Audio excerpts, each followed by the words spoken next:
नमो नर्मदाय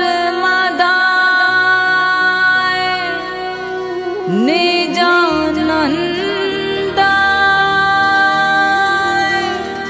नमः शर्मदाय क्षमात्यर्पिता सबिन्दु सिन्धु सुस्खलत्तरङ्ग भङ्ग रञ्जितं दिशस्सु पाप जात जात